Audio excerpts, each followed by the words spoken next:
Hello, class. Welcome, welcome. Come in. Take a seat. Take a seat. Take a seat. Take a seat. Thank you. My name is Miss Hart, and one thing about me, I don't play. I don't play. As you can see, this is Sandy the spatula. All of your parents sent you to this very traditional school for a reason. They have all signed waivers, basically giving us the permission to use force if necessary to ensure that you are behaving your very best, that you're paying attention, and my biggest pet peeve, that you're not falling asleep on the job. Yes, the job. Your job as a young person is to learn and become the best possible productive citizen that you can be. Okay? So I will respect you if you respect me, and you won't have to get paddled if you pay attention. Okay? Remember those two P's. Pay attention or get paddled. Because one thing about Miss Hart, she what? Don't play. She don't play. Right, exactly. So I'm gonna start by taking attendance. So let me pull up the roster here. Okay. We have Zanaya. Nice to meet you. Get off that phone. Thank you. Eric. I see you. Nice to meet you, sir. Caleb. Hi. Nice to meet you.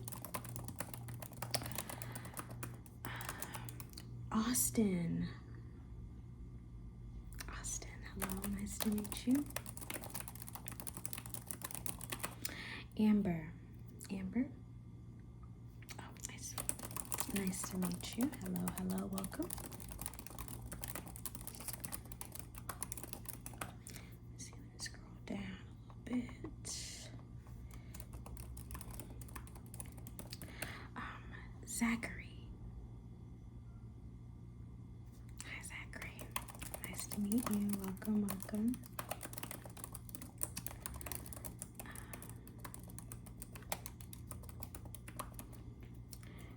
We have Perry.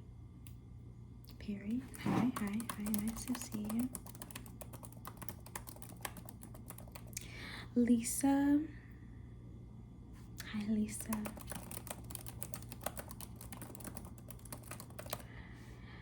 And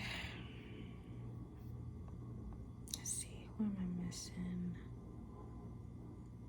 Brianna. Hi, Brianna.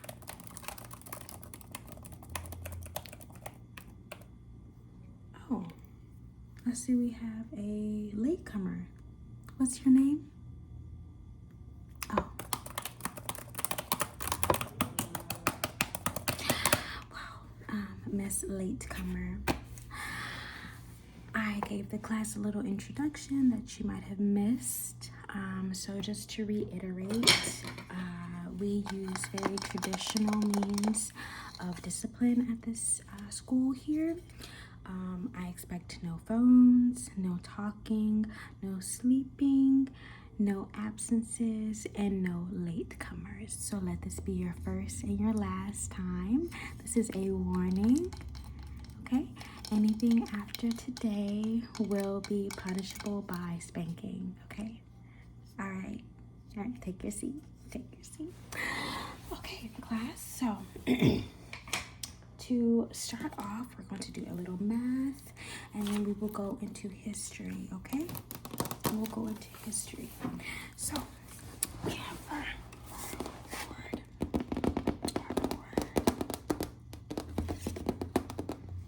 So, who is familiar with the rules of divisibility. So I'm gonna write down some numbers.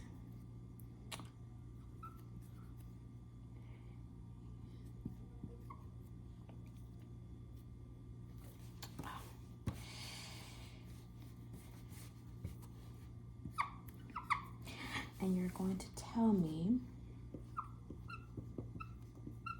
which is divisible by, let me see, which is not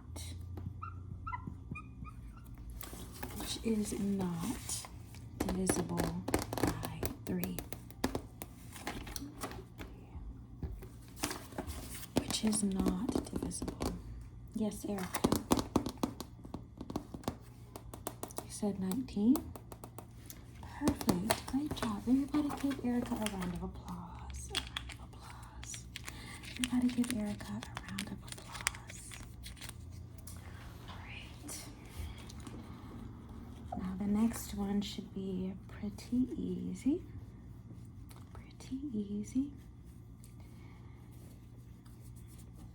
You're going to tell me which is not divisible by 10. Okay?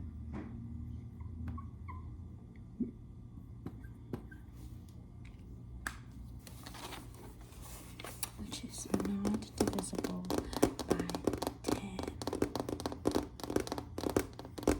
And when we say divisible, we don't just mean that it can go into this number a certain number of times, that it divides by this number a perfect or whole amount. That is what it means to be divisible. Zachary. Yes, 45.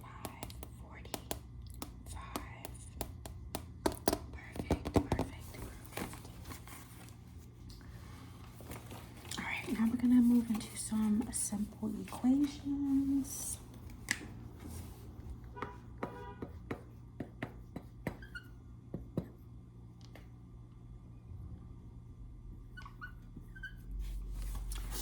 4x plus 10 equals 36. Oh yes, who can tell me the first step? Subtract 10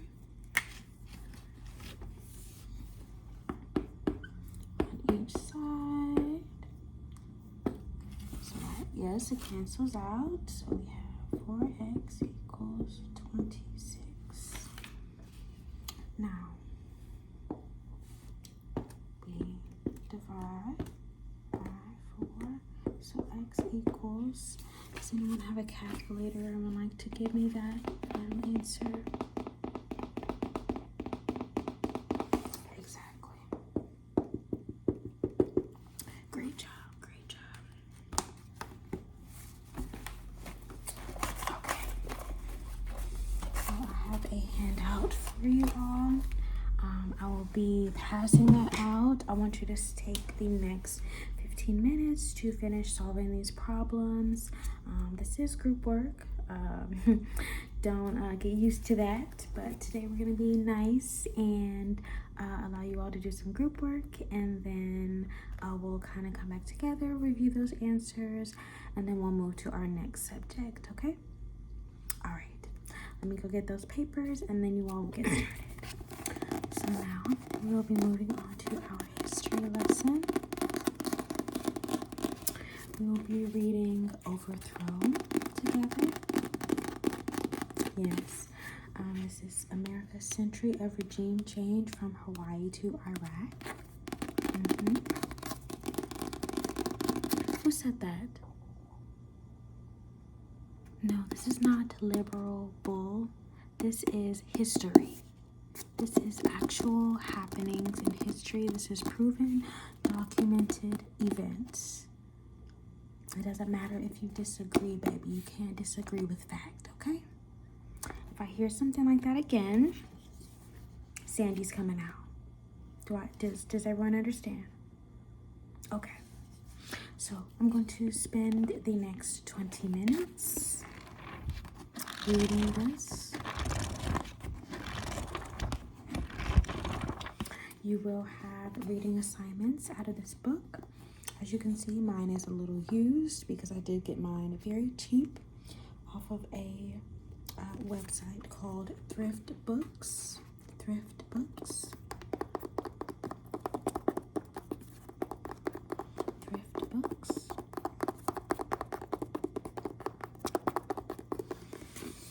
So yes, you can buy these copies very inexpensive from there. And if you need financial assistance, I am always happy to assist you. But you have to communicate with me and let me know what you need. Okay? All right. So let's get started. Another favorite reminder, we do not sleep in class. I will make you stand up. Now we'll use my spatula to get you awake, okay?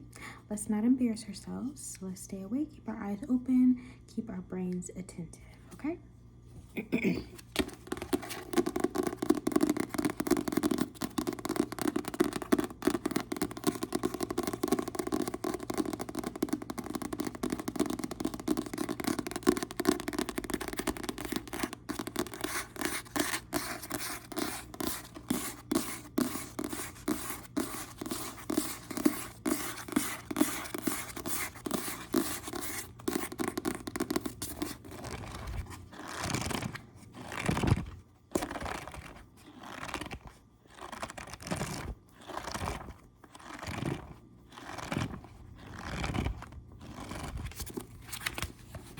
Let's get started.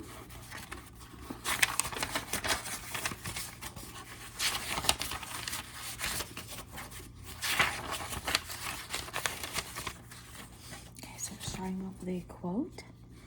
Time present and time past are both perhaps present and time future, and time future contained in time past. Does anyone know what that could entail? With this quote, what does that quote mean to you? So, in Western traditions, we like to think of time as linear. Time only goes forward. Time is a straight line that is flowing continuously forward.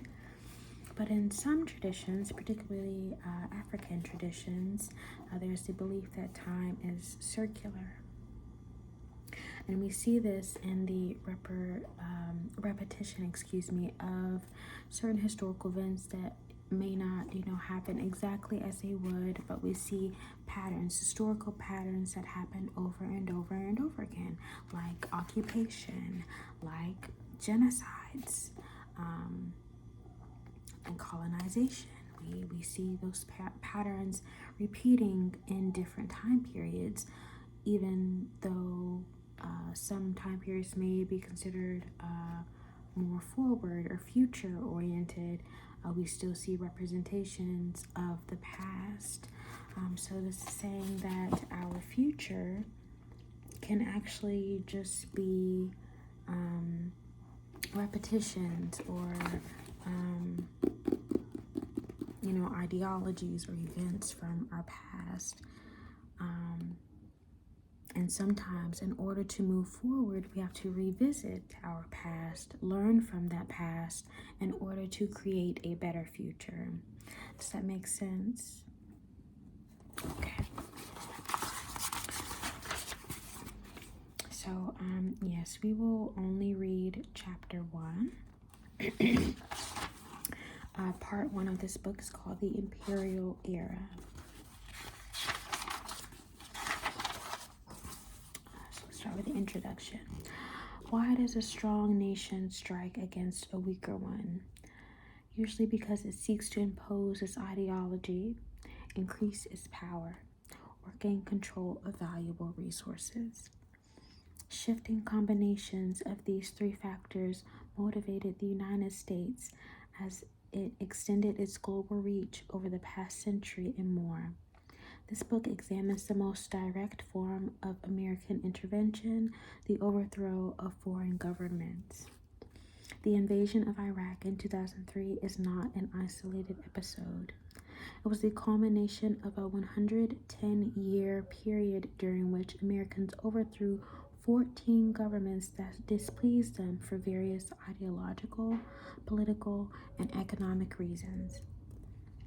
Like each of these operations, the regime change in Iraq seemed for a time, a very short time, to have worked.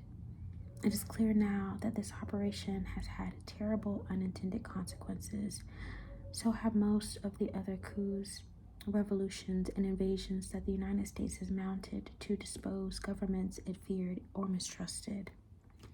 The United States uses a variety of means to persuade other countries to do its bidding.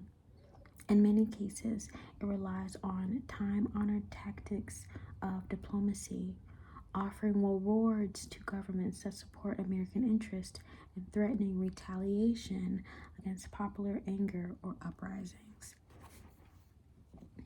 In more than a few places, it has quietly supported coups or revolutions organized by others. Twice, in the context of world wars, it helped to wipe away old ruling orders and impose new ones.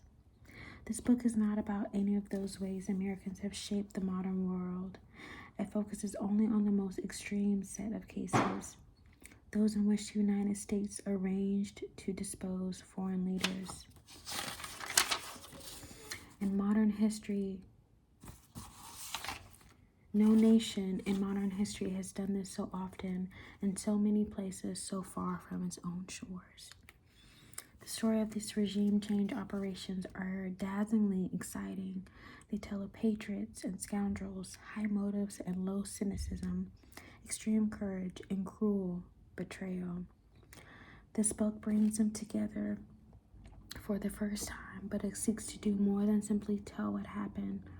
By considering these operations as a continuum rather than as a series of unrelated incidents, it seeks to find what they have in common. It poses and tries to answer two fundamental questions. First, why did the United States carry out these operations? Second, what have been their long-term consequences?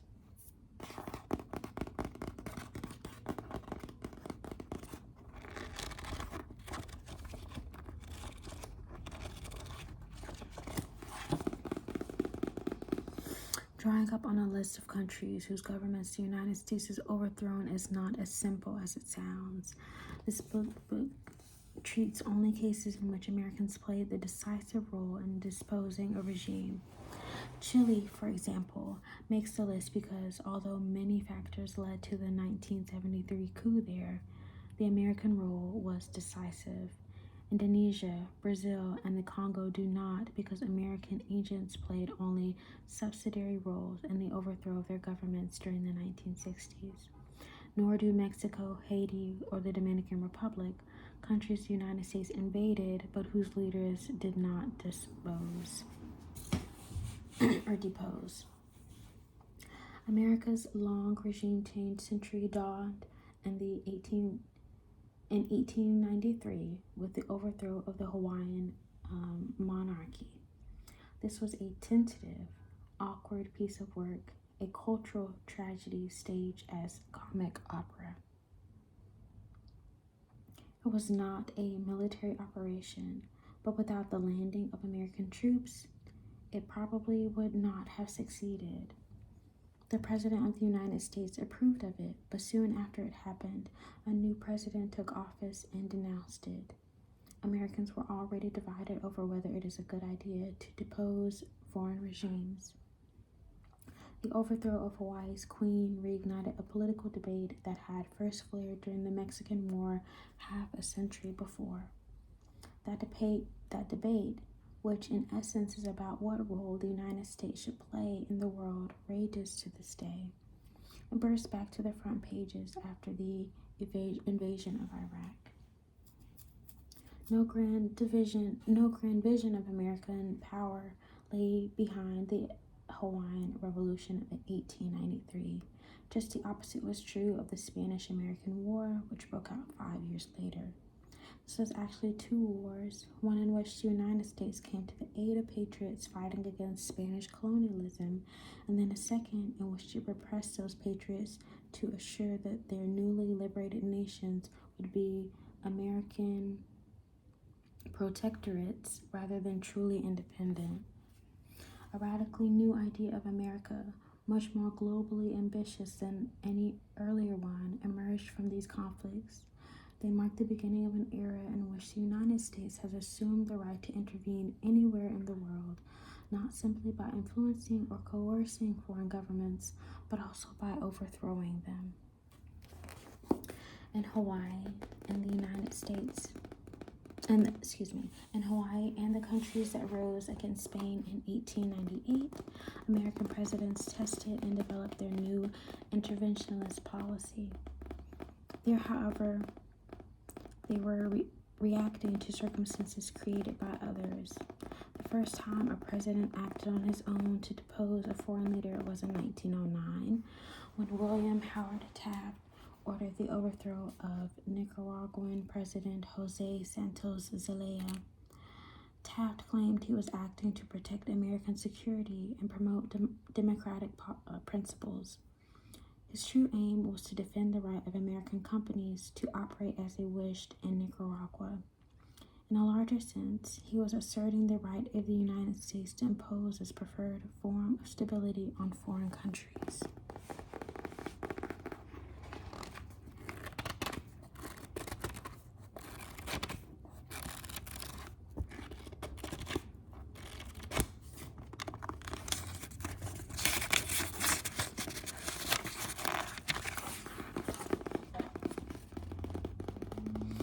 This set a pattern throughout the 20th century and into the beginning of the 21st. The United States repeatedly used its military power and that of its clandestine services to overthrow governments that refused to protect American interests. Each time, it cloaked its intervention in the rhetoric of national security and liberation. In most cases, however, it acted mainly for economic reasons, specifically to establish, promote, and defend the right of Americans to do business around the world without interference. Huge forces reshaped the world during the 20th century. One of the most profound was the emergence of multinational corporations.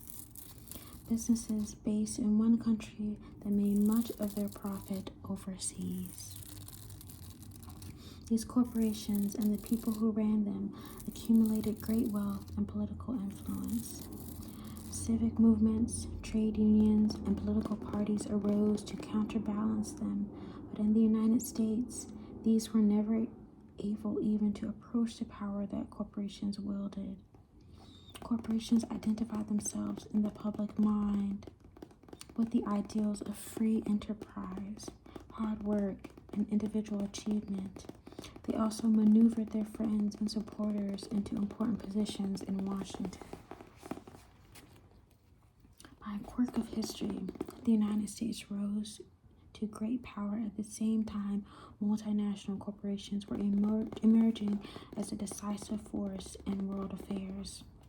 These corporations came to expect governments to act on their behalf abroad, even to the extreme of overthrowing uncooperative foreign leaders.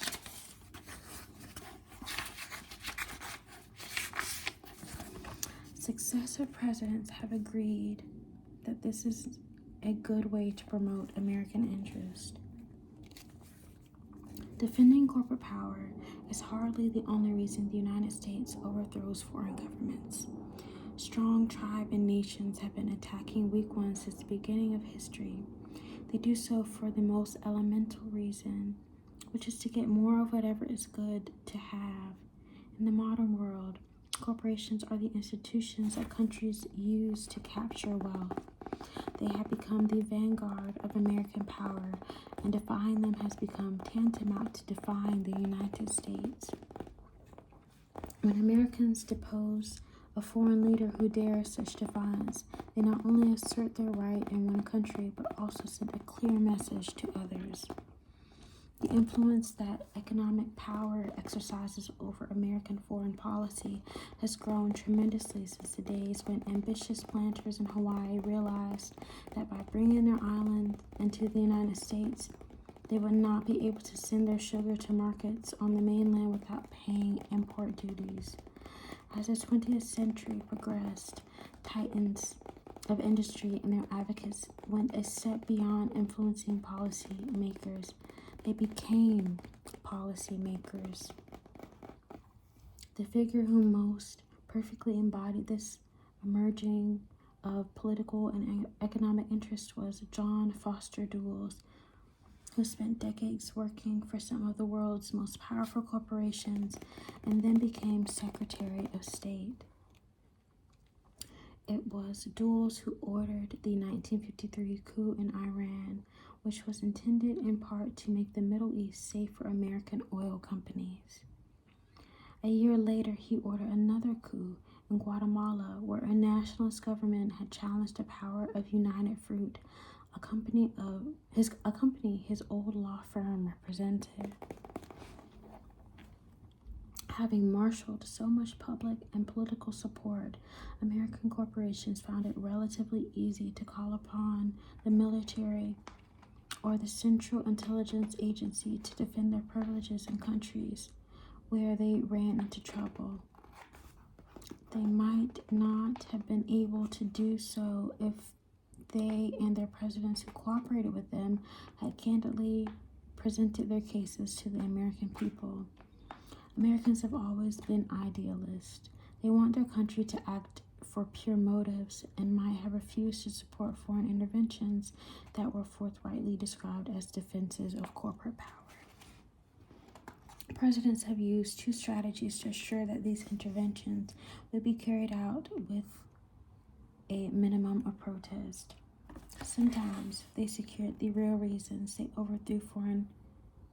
obscured the real reasons they overthrew foreign governments, insisting that they were acting only to protect American security and liberate suffering natives.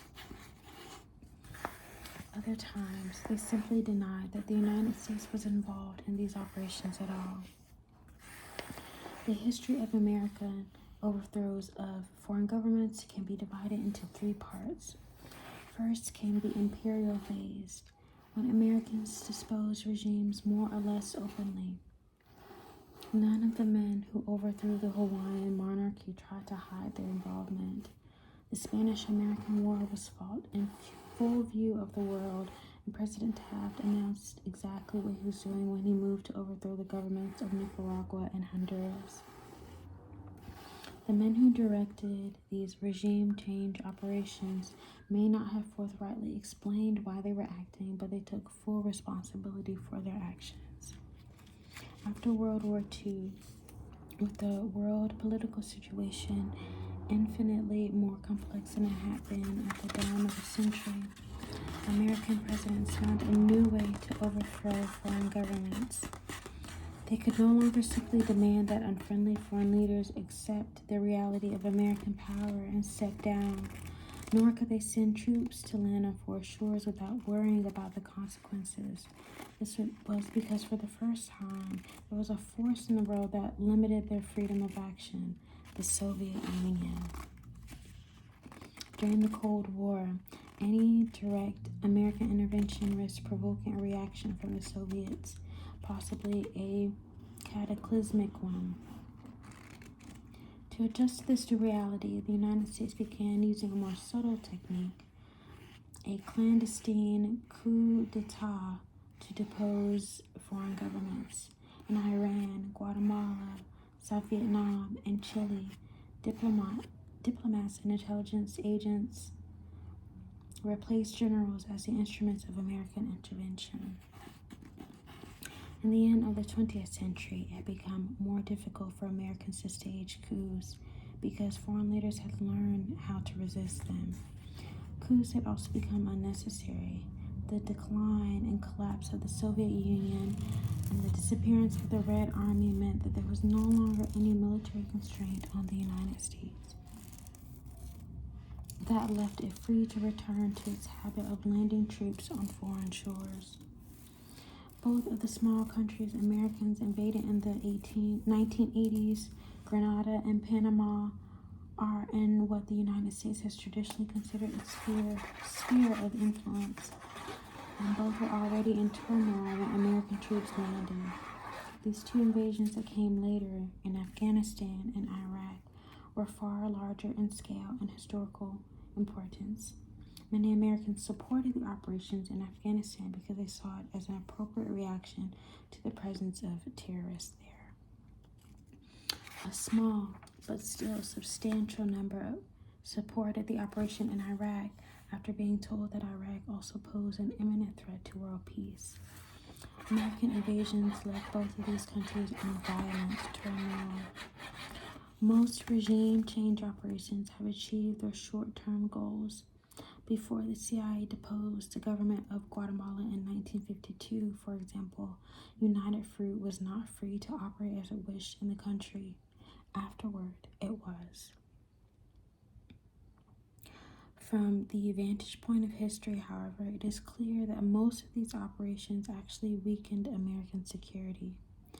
They cast whole regimes of the world into upheaval, creating whirlpools of instability from which undreamed of threats arose years later.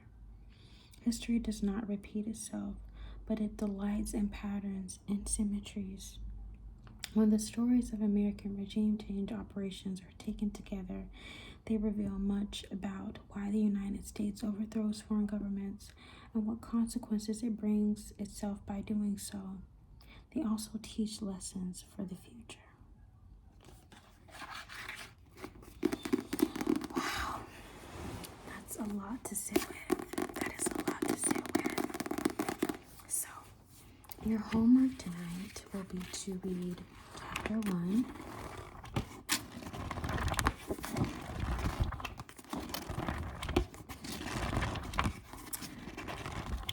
And you will answer some reflection questions that are posted on Canvas.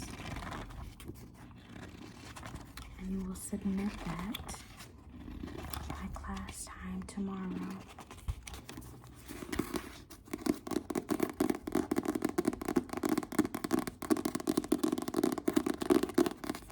I know it's hard for some of you to think of the United States as the villain in some people's stories, but it is unrealistic to say that a country is good all the time, or even most of the time.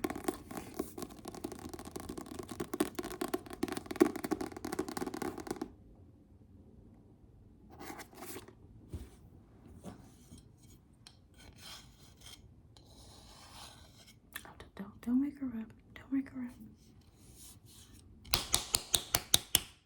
Excuse me. You've fallen asleep. So you didn't hear any of the introduction, the extremely interesting and nuanced perspectives of United States regime change? Okay. So you have detention. Yeah, I don't want to hear it. I don't want to hear it. I don't want to hear it. I don't want to hear it. You fell asleep. You fell asleep. You have detention. And once the class exits the room to go to their second two classes next door, you will stay behind and be paddled. How does that sound? Since you don't want to hear, since you think you're too good to learn, since you didn't pay attention, what did I say at the beginning of the class? Pay attention or what? Get paddled. So guess what's gonna happen? Yeah, you're gonna meet Sandy. You and Sandy are gonna get real personal. As for everybody else, you may pack your bags and get ready for the first transition of your day. It was very nice to meet you all, and hopefully after I deal with this one, you all will have a greater sense of what I mean when I say I don't play. Okay? All right. get ready to transition, you and I will spend a little time together, okay? All right. You have a great day. Because I sure will.